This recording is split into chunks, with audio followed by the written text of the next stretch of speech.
नमस्कार मित्रमैत्रिणींनो, आज आपण पायाभूत स्तरातील विद्यार्थ्यांना 0 ते 9 पर्यंतच्या संख्यांची वजाबाकी अतिशय सोप्या आणि रंजक पद्धतीने मण्यांचा वापर करून कशी शिकवता येईल हे पाहणार आहोत. सर्वप्रथम आपण वजाबाकीची ओळख करून घेऊया. वजाबाकीत आपण काढून टाकले, खाल्ले, कमी केले, निघून गेले, संख्येतील फरक यासारख्या शब्दांचा वापर करतो हे आपणास माहीतच आहे. चला तर मग आता सुरुवात करूया.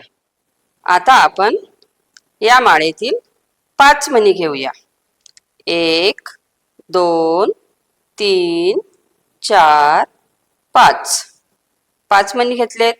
आता यातील 2 मणी कमी करूया.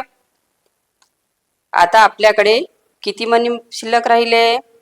1 2 3. याचाच अर्थ 5 मधून 2 कमी केले तर शिल्लक किती राहतात? 3.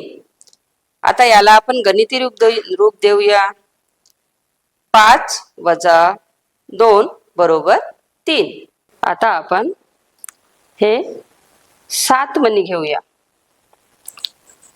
1 2 3 4 5 6 7. किती आहेत हे मणी? 7.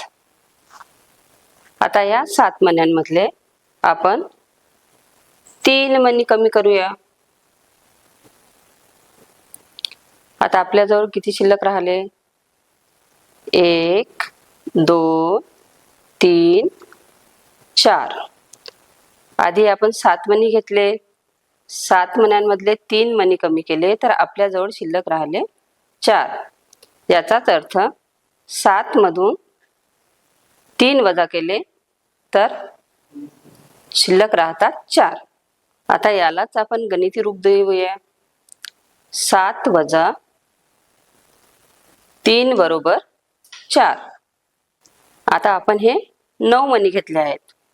1 2 3 4 5 6 7 8 9. किती मणी घेतले आता आपण? 9. चला या 9 मधले आपण 1 मणी कमी करूया. 9 मधून किती मणी कमी केलेत आपण? 1. आता आपल्याजवळ किती शिल्लक राहिले? 1 2 3 4 5 6 7 8. याचाच अर्थ 9 मधून 1 कमी केला तर आपल्याजवळ शिल्लक राहतात 8. याला आपण गणिती रूप देऊया. 9 वजा 1 बरोबर 8. आता आपण 9 मणी घेऊया. 1 2 3 4 5 6 7 8 9.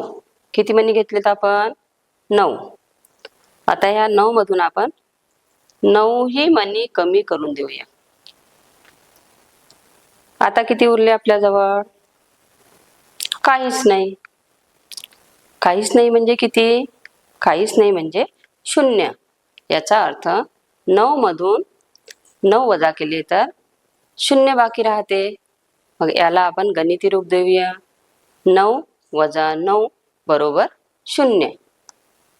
अशा प्रकारे आपण विद्यार्थ्यांना मणी देऊन ते स्वतःच उदाहरणे तयार करू शकतात आणि स्वतःच ते मण्यांच्या सहाय्याने तयार केलेली उदाहरणे ते सोडवू शकतात.